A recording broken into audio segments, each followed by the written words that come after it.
ഒരു മനുഷ്യന് ഒറ്റ ദിവസം കൊണ്ടോ ഒരു രാത്രി കൊണ്ടോ മനസ്സിന്റെ എല്ലാ നന്മയും കാരുണ്യവും പറ്റിച്ച് മാതാവിനെയും ബന്ധുക്കളെയും കുഞ്ഞനുജനെയും കാമുകിയെയും മനസ്സിന്റെ ഒരു വേദനയും കൂടാതെ ഒരു കൈവിറയലും കൂടാതെ അതിദാരുണമായി കൊന്നുകളയാമെന്ന് നിങ്ങൾക്ക് തോന്നുന്നുണ്ടോ? ഒറ്റ വാക്കിൽ ഉത്തരം പറഞ്ഞാൽ ഇല്ല എന്നതാണ് സത്യം. അങ്ങനെ ഒരു കൊടും കൊലപാതകത്തിന് മനസ്സിനെ പരുവപ്പെടുത്താൻ കാലങ്ങളുടെ തയ്യാറെടുപ്പുകൾ ഉണ്ടാവണമെന്നതല്ലേ സത്യം.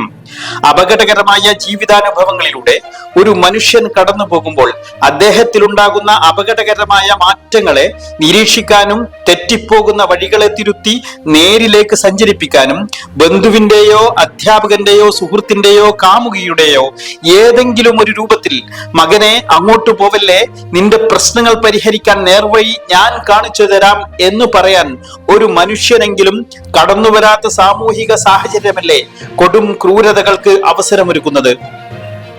ലഹരി മനുഷ്യന്റെ മാനസിക നില തകർത്തു ഭ്രാന്തമായി കൊടും കുറ്റം ചെയ്യാൻ പ്രേരിപ്പിക്കുന്നു എന്ന സത്യത്തെ മറക്കുന്നില്ല. മദ്യത്തിന്റെയും മയക്കുമരുന്നിന്റെയും രൂപത്തിൽ ലഹരി പണമുള്ളവന് വീട്ടിൽ എത്തിച്ചു കൊടുക്കാൻ അവസരമുള്ള നമ്മുടെ നാട്ടിൽ ഇത്തരമൊരു സംഭവങ്ങൾ നടന്നു കഴിയുമ്പോൾ തുടങ്ങുന്ന ചർച്ചയും ലഹരി വിരുദ്ധ പ്രബോധനവും മാധ്യമങ്ങൾക്ക് പുതിയ വിഷയങ്ങൾ കിട്ടുന്നതോടെ അവസാനിക്കുന്ന പ്രഹസനമായി മാറുന്നില്ലേ? ലഹരി വിരുദ്ധ സമൂഹമായി നമ്മുടെ കേരളത്തെ മാറ്റാൻ ആത്മാർത്ഥമായി പ്രവർത്തിക്കുന്ന ഭരണകൂടമോ പ്രബുദ്ധ സമൂഹമോ നമുക്കുണ്ടെന്ന് തോന്നുന്നുണ്ടോ നിങ്ങൾക്ക്? അന്താരാഷ്ട്ര ലഹരി മാഫിയകൾ പോലും നമ്മുടെ ദൈവത്തിന്റെ കൊച്ചു കേരളത്തെ നല്ലൊരു വിപണന കേന്ദ്രമായി ലക്ഷ്യം വെച്ചു എന്ന വാർത്ത വന്നിട്ട് കാലം എത്രയായി? കോടികളുടെ കച്ചവട താല്പര്യത്തോടെ പുതുതലമുറയെ ഭ്രാന്തരാക്കുവാൻ പണിയെടുക്കുന്ന ഉദ്യോഗസ്ഥരും രാഷ്ട്രീയക്കാരുമുള്ള നമ്മുടെ നാട്ടിൽ ഇത്തരം കൊലപാതകങ്ങൾ ആവർത്തിക്കപ്പെടില്ല എന്നൊന്നും പ്രതീക്ഷിക്കേണ്ട.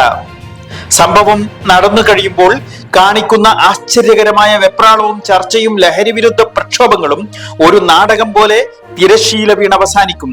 വിപത്തുകളിലേക്ക് സഞ്ചരിക്കുന്ന മക്കളെ സഞ്ചാരപാതയിൽ തിരിച്ചറിഞ്ഞ് വഴിതിരിച്ചുവിടാൻ സമൂഹത്തിന് കഴിഞ്ഞില്ല എങ്കിൽ അഫാൻമാർ ആവർത്തിക്കപ്പെടുക തന്നെ ചെയ്യും. കച്ചവട താല്പര്യത്തിനപ്പുറം ആത്മാർത്ഥത തൊട്ടു തീണ്ടാത്ത ഭരണ സംവിധാനങ്ങളെ നിങ്ങളുടെ കൺമുമ്പിലൂടെ ലഹരിയ മാഫിയ അർമാദിച്ചു വിൽപ്പന നടത്തുന്നുണ്ട്. തടയിടാൻ ഒരു ശക്തിക്കും കഴിയില്ല എന്ന ആത്മവിശ്വാസമാണ് അവരെ നയിക്കുന്നത്.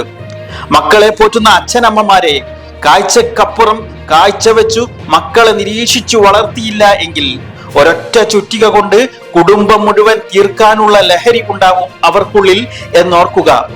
ദൈവമേ, കാത്തോളണേ നിന്റെ സ്വന്തം നാടിനെ.